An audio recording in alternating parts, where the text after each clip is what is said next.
ಈಗ ಎರಡನೇ ಮಾಡಲು, ಸೊ ಇದ್ರ ಪಾಸಿಂಗ್ ಪೇಜ್ ಎರಡನೇ ಮಾಡಲ್ ಏನು ಅಂದ್ರೆ, so explain communication criteria to connect smart things in IoT. ಓಕೆನಾ. ಸೊ ಕಮ್ಯುನಿಕೇಶನ್ ಕ್ರೈಟೀರಿಯಾಸ್ IoT ಥಿಂಗ್ಸ್ಗೆ ಕನೆಕ್ಟ್ ಆಗೋದಕ್ಕೆ ಏನೇನು ಕಮ್ಯುನಿಕೇಶನ್ ಕ್ರೈಟೀರಿಯಾಸ್ ಇದೆ ಅದನ್ನ ನೀವು ಎಕ್ಸ್ಪ್ಲೇನ್ ಮಾಡ್ಬೇಕಾಗುತ್ತೆ. ಅದಕ್ಕೆ ನಾವು ಯೂಸ್ ಮಾಡಿರೋ ಟಾಪಿಕ್ ಬಂದ್ಬಿಟ್ಟು cover latency, range, power consumption, band width, reliability and scalability. ಇಷ್ಟು ಟಾಪಿಕ್ಸ್ ನ ನಾವು ಈ ಕ್ವಶನ್ ಕ್ರಿಯೇಟ್ ಮಾಡೋದಕ್ಕೆ ಯೂಸ್ ಮಾಡ್ಕೊಂಡಿದೀವಿ. ನೆಕ್ಸ್ಟ್ ಎರಡನೇ question, describe the IEEE 802.15.4 and it's role in IoT communications.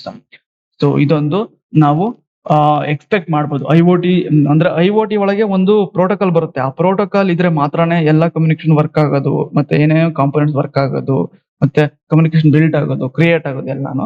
So ಅದ್ರ ಬಗ್ಗೆ ಇನ್ ಡೆಪ್ತ್ ನೀವು ಇಲ್ಲಿ ಬರೀಬೇಕಾಗತ್ತಾ.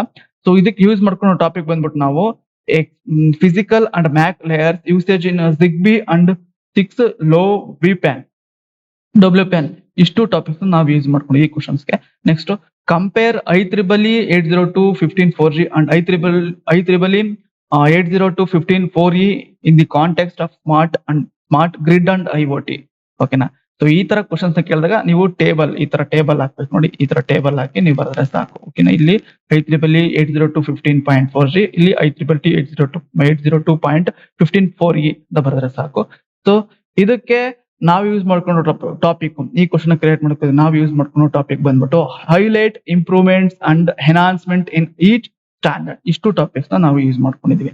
ನೆಕ್ಸ್ಟ್ ನಾಲ್ಕನೇ questions, right A detailed note on IEEE 1901-2A and it's importance in the narrow band power line communication. ಓಕೆನಾ. ಇದೊಂದು may be question ಕೇಳಿದ್ರು ಪ್ರತಿಯೊಂದು ಈ ಎರಡನೇ ಮಾಡಲ್ ಪ್ರೋಟೋಕಾಲ್ಸ್ ಏನಿದೆ ಅದು ಇನ್ ಡೆಪ್ತ್ ಇಲ್ಲಿ ಕೇಳ್ತಾ ಹೋಗಿದ್ರೆ, ಸೊ ಈ ಕ್ವಶನ್ಸ್ ನ ಮೇ ಬಿ ಕೇಳ್ಬೋದು ಅಂತ ನಾವು ಪ್ರಿಪೇರ್ ಮಾಡಿದ್ವಿ. ಸೊ ಓಕೆನಾ. ಇದ್ರಕ್ಕೆ ನೀವು ಯಾವ ತರ ಎಕ್ಸ್ಪ್ಲೇನ್ ಮಾಡ್ಬೇಕು, ಯಾವ ತರ ಸ್ಮಾರ್ಟ್ ನೆಟ್ವರ್ಕ್ ವರ್ಕ್ ಆಗ್ತಿದೆ ಇನ್ನು IoT ಒಳಗೆ ಅಂತ ಇನ್ ಡೆಪ್ತ್ ಎಕ್ಸ್ಪ್ಲೇನ್ ಮಾಡ್ತಾ ಹೋಗ್ಬೇಕು. ಓಕೆನಾ. ನೆಕ್ಸ್ಟ್ ಐದನೇ questions, explain in the IEEE 802.11AH standard and it's application in IoT applications. ಈ ನೋಡಿ ಕೇಳಿದ್ರೆ ಈ ತರ ಕೇಳ್ತಾರೆ, ಮೇ ಬಿ ಕೇಳ್ಬೋದು IoT ಅಪ್ಲಿಕೇಶನ್ ಕೇಳ್ತಾರೆ, ಅದನ್ನ ನೆನ್ಪಿಟ್ಕೊಂಡಿರಿ. ಸೊ ಪ್ರತಿಯೊಂದು ಪ್ರೋಟೋಕಾಲ್ಸ್ ಸ್ಟ್ಯಾಂಡರ್ಡ್ ಏನು, ಅದ್ರ ಸ್ಟ್ಯಾಂಡರ್ಡ್ಸ್ ಏನು, ಅಪ್ಲಿಕೇಶನ್ಸ್ ಅಂತ ಏನು ಅಂತ ಬರೀಬೇಕು. ಅದಕ್ಕೆ ನಾವು ಯೂಸ್ ಮಾಡ್ಕೊಂಡು topics wifi, HaLow, sub 1 GHz, long range, connectivity, low power. ಇಷ್ಟು ಟಾಪಿಕ್ ನಾವು ಯೂಸ್ ಮಾಡ್ಕೊಂಡಿದೀವಿ. Next compare and contrast low WAN and NB IoT technologies for the IoT applications. ಇದು ಮೇ ಬಿ ಎಕ್ಸ್ಪೆಕ್ಟ್ ಮಾಡ್ಬೋದು ಈ ಕ್ವಶನ್ಸ್. ಸೊ ಪ್ರತಿಯೊಂದು ನೋಡ್ಕೊಂಡು ಹೋಗಿ ಮತ್ತೆ ಅದಕ್ಕೆ ಆನ್ಸರ್ಸ್ ಕೂಡ ನೀವು ಹುಡ್ಕೊಂತ ಹೋಗ್ಬೇಕು. ಸೊ ಇಲ್ಲಿ ಜಸ್ಟ್ ನಾವು ಕ್ವಶನ್ಸ್ ಮಾತ್ರನೇ ಶೇರ್ ಮಾಡಿರೋದು. ಓಕೆನಾ.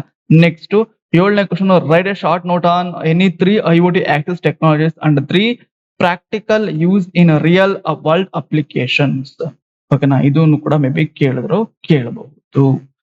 ನೆಕ್ಸ್ಟ್ ಎಂಟನೇ question, explain the criteria for selecting N access technology for the smart devices in IoT network, provide examples.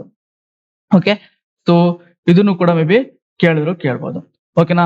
So I hope you ಇಷ್ಟು ಕ್ವಶನ್ ನೀವು ಪ್ರಿಪೇರ್ ಆದ್ರೆ ಸಾಕು. ಇಲ್ಲಿ ಏನು ಈ ಮಾಡಲ್ ಅಲ್ಲಿ 20 ಮಾರ್ಕ್ಸ್ ಕೇಳ್ತಾರೆ, ನೀವು ನಾನು ಅಶ್ಯೂರೆನ್ಸ್ ಕೊಡ್ತೀನಿ ಒಂದು 18 ಮಾರ್ಕ್ಸ್ ಇಲ್ಲ 17 ಮಾರ್ಕ್ಸ್. 20 ಮಾರ್ಕ್ಸ್ ಕೇಳಿದ್ರೆ ನೀವು ಮ್ಯಾಕ್ಸಿಮಮ್ ಅಂದ್ರು ಒಂದು 18 ಅಥವಾ 17 ಆರ್ 17 ಮಾರ್ಕ್ಸ್ ನೀವು ತೆಗಿಬಹುದು.